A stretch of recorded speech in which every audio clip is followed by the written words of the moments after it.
Hello, everybody, and welcome to Haiku Talk. I'm your host, Ben Ga, your friendly neighborhood haiku poet, and today we're going to be taking a look at a one-liner from the latest issue of Hedgerow, issue 148, from poet Karen Robbie. And with that said, you know what time it is. It's time to sit back, relax, grab yourself a tasty beverage, and let's haiku.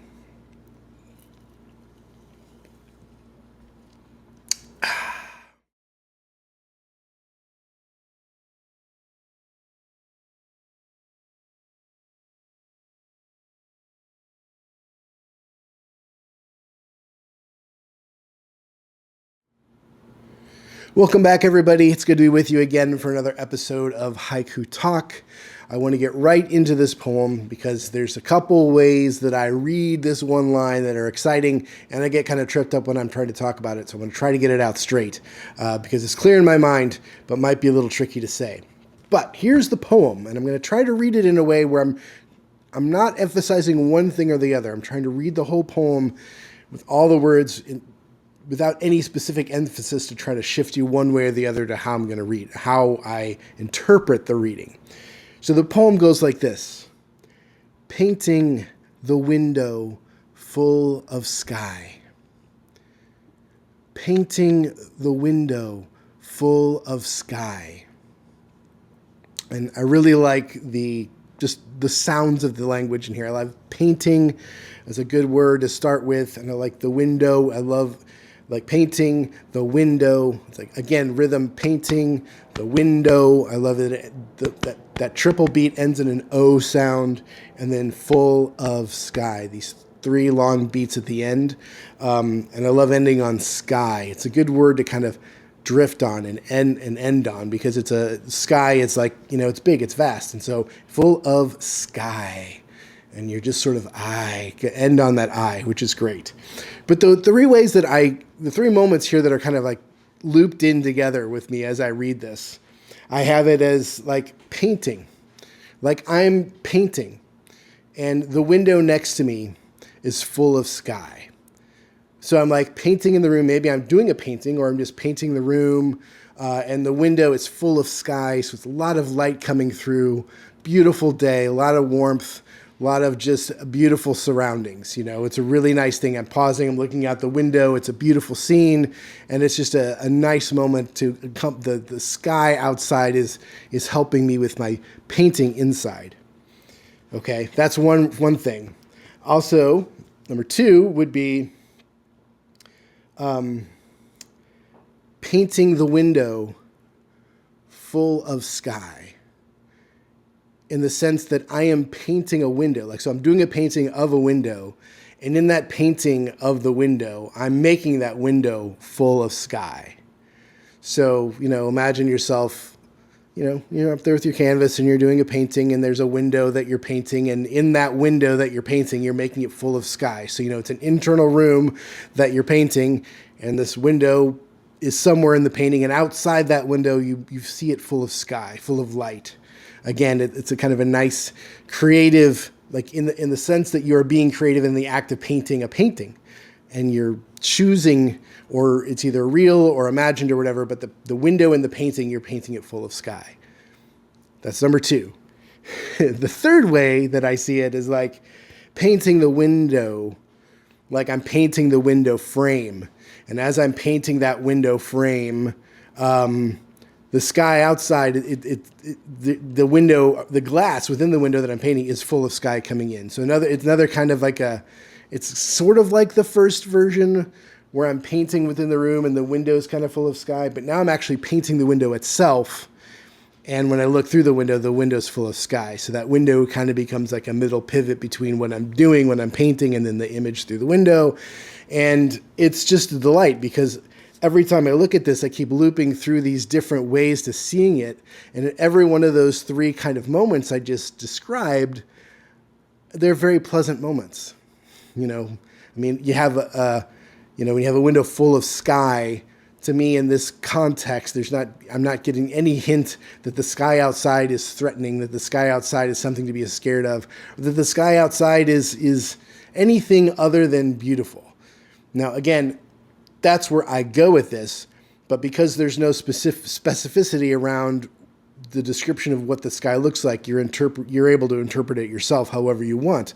Step inside the poem, leave a comment of how you see this. But those are three things that came to me immediately as I started looping through this poem.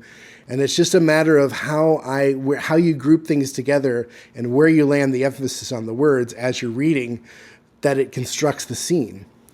And that's kind of the beauty and magic of a one-line haiku. A really good one-line haiku is that when the words are grouped together in the right way, they all interrelate, they all play with each other, and they all can kind of vibrate, And this one, it really vibrates and loops through, for me, a couple different ways of interpreting or reading this moment.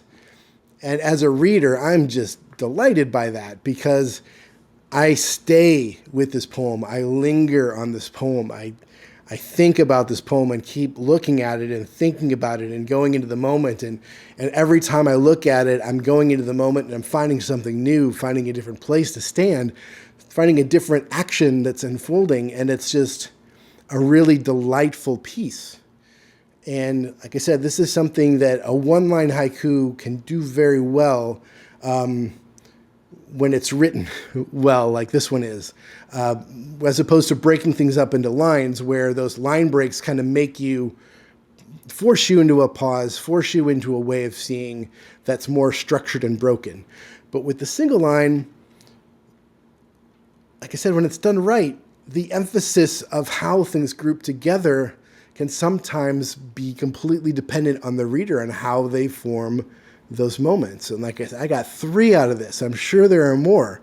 And I'm doing this little loopy dance thing because it feels like I'm circularly going through the poem, like this little infinity sign as I loop back and front into this piece. And it's just a really cool thing. And again, it emphasizes why a one-liner is good and why this works really well as a one-line poem. And sometimes it's hard to explain, why one line, why this, why that. But in this case, hopefully you can kind of see how those words and the groupings of words and the interpretations of those groupings can really change the focal point of what's happening in the poem. Even though it may not seem like it's changing it that much because it's all related around painting and a window and the sky coming through the window. But they are 3 distinctive moments that I'm experiencing as a reader. And that's a very cool thing. And just a kind of a technique or thing to think about as you're reading and engaging more and more with haiku and in different forms and different structures. And just think about, like, when you come across a poem like this, or any poem really, does it cause you to loop through it? Does it cause you to come, when you get to the end, you go back to the beginning and to cycle back through the poem again? And when you cycle back through the poem, sometimes does it shift your focus and take you to different places, almost like a kaleidoscope or a prism, where it's just bends the light. You look at it, you read it the first time and you'll go back to it and the light's bent just a little bit differently and you're seeing just a different image from the same ingredients. I don't know. It's really cool. This one just really excited me. I wanted to share it with you. Again, it's from poet Karen Robbie, latest issue of Hedgerow, which is a uniquely big square print journal that I've been reading in for many years now. Very cool. And with that, we ended another haiku talk. So thank you all for tuning in. I do appreciate it. Thank you for liking. Thank you for subscribing. Thank you for leaving comments. It's cool to see where these poems take you. It's cool to see people that come to this channel that like it, to want to share things. And it's just great that, the more you give things a thumbs up and watch things to the end, the more the algorithm spreads it out there and hopefully brings this little bitty patch of hopefully some light to people's lives, because we all really need that. We need that real bad right now. Lots going on in the world, and it's nice to have a little pause, a little break, where you can take a poem, break it down, and